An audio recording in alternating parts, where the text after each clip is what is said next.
In this lesson, we are going to learn about compound probability, which is when you have two events that are in question, not just one event. So there are two different types. There's or probability, which we're going to look at first, and then later on we're going to see and probability, and they are two completely separate things, even though they are both involving two events. So first up is or probability. So if I say, what's the probability of it raining today or it being cloudy? Well, there's the probability that it rains today, that would be event A, and there's the probability that it's cloudy, which would be event B, and then there's the event that both of them happen, which would be the overlapped double shaded area.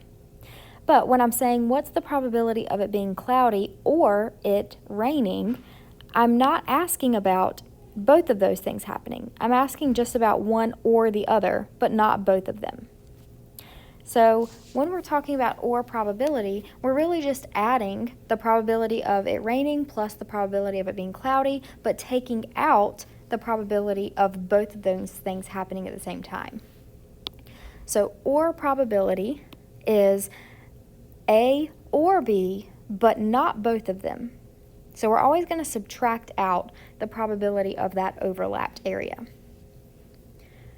Then just a little piece of notation, a U, like this, is a symbol for or.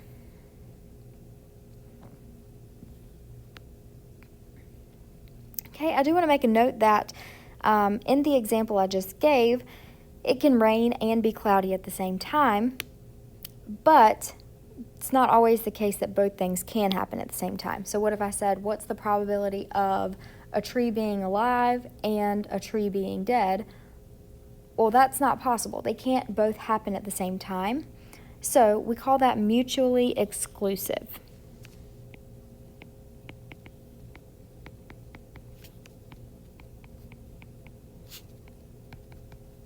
That just means that those two things can't happen at the same time. So if I said, what's the probability of a tree being alive or being dead? Well, it's either alive or it's dead, so you would add those together, but there's no possibility for it to be alive and dead at the same time.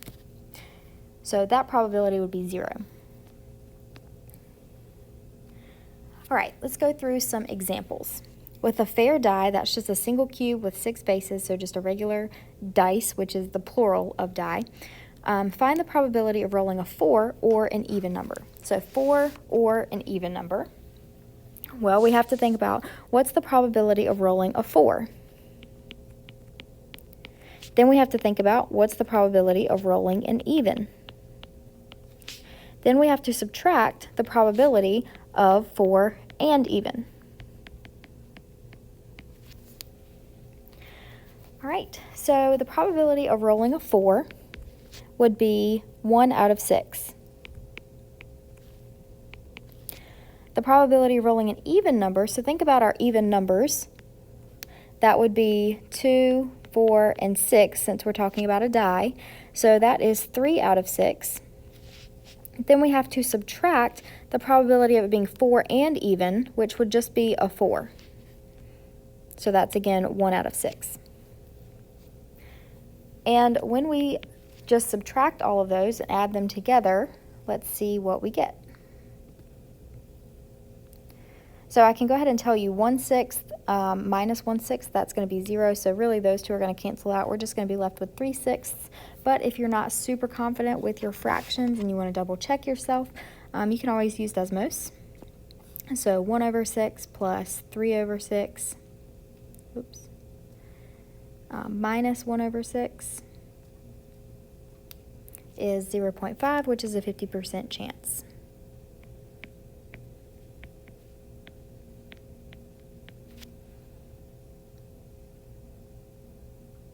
Okay. Find the probability of rolling a 3 or a 5. So what's the probability of rolling a 3? Add the probability of rolling a 5 and subtract the probability of rolling a 3 and a 5.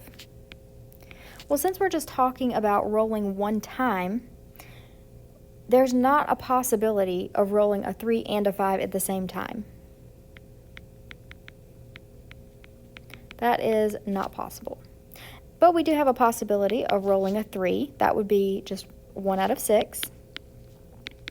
Plus the probability of rolling a 5 is just 1 out of 6. And there's no possibility for rolling a 3 and a 5 at the same time. So we really don't even have to subtract that out. 1/6 plus 1/6 is 2/6. If you're just doing this in your head, that would be the same as 1/3, which is the same as 33%. However, you could simply type that in, 2 divided by 6, 0.33, and so on. Okay, number C, problem C. Find the probability of rolling a 6 or a multiple of 3.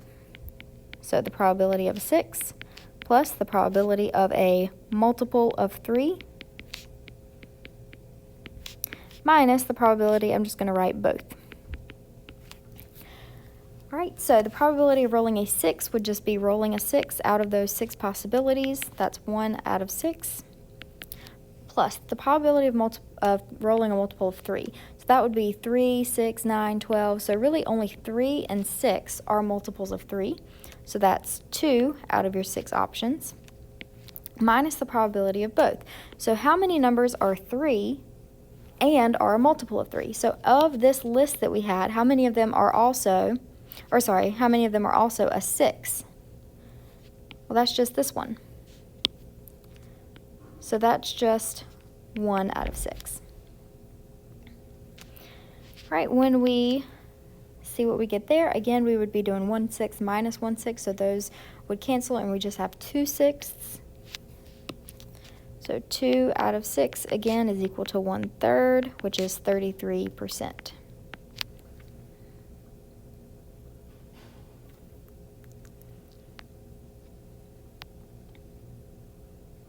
And that is how we compute compound probability with OR.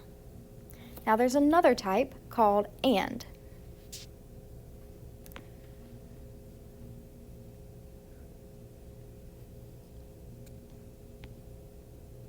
With AND probability, this is when two events happen one right after the other. So it's almost like the conditional probability, but it's a little bit different.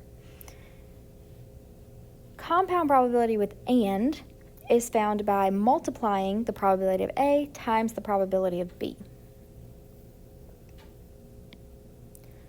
So looking at this from a Venn diagram perspective, if we have the probability of A, so again that's saying, what's the probability of it raining, and B is the probability of it being cloudy. It can be those two things at the same time. So if I said what's the probability of it raining and being cloudy, that means this time I'm actually just looking for the intersection. So here we are just considering the overlapping area. The upside down U denotes AND, so that will be our notation for these examples. Now, with AND probability, there are two types of AND probability. There is independent AND probability, which means when you have your first event, whatever happens, it doesn't change the possible outcomes of the second event. However, you do have the possibility that the first event happens, and because that event happened, it changes the possible outcomes for the second event. So my best example there would be, starting with independent or with replacement, would be if you're drawing cards out of a deck. You have a 1 in 52 chance of picking any particular card because cards have 52 in a deck. You can draw one out of any of those 52. As long as you put that card back, you still have a chance of drawing 1 out of 52 cards the next time. However, without replacing that card, your total outcomes change to 51.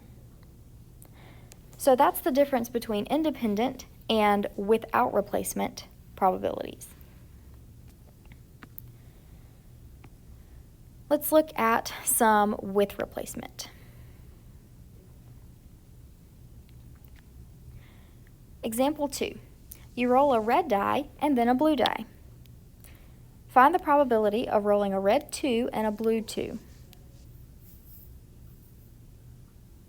So if you roll a red die and then a blue die, rolling the first one, the red one, is not going to change what could possibly happen with rolling the blue one.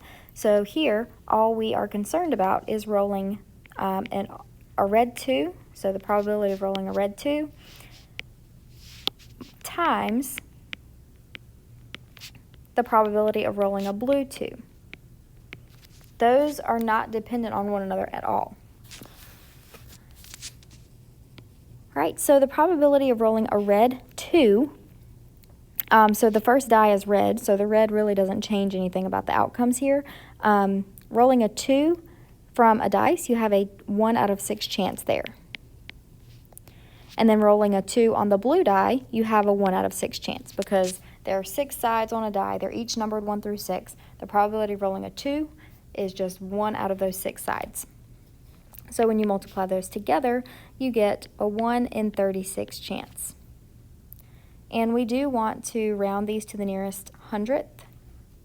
So I'm going to see what 1 over 36 is equal to.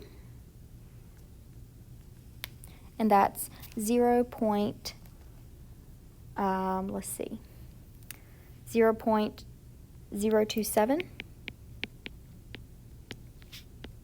So if we round that to the nearest hundredth, that would be 0.03 or 30%. Or if you wanted to be even more precise, you could say that is, 3%.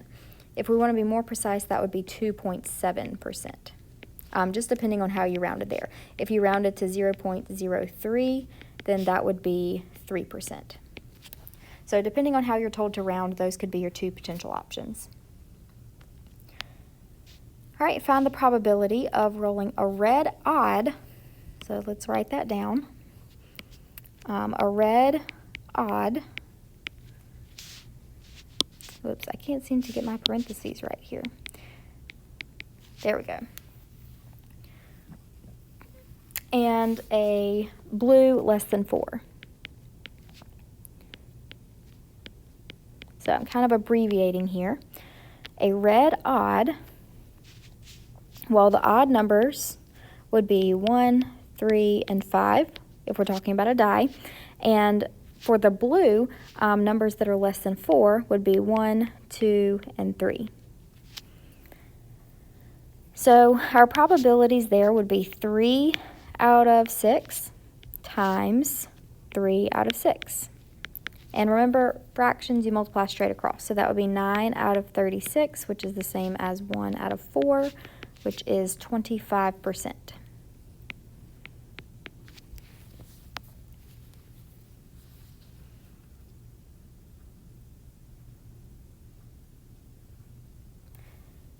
And finally, our last example is without replacement. So without replacement means something happens in the first event, and because that happened, it changes the number of outcomes in the next event.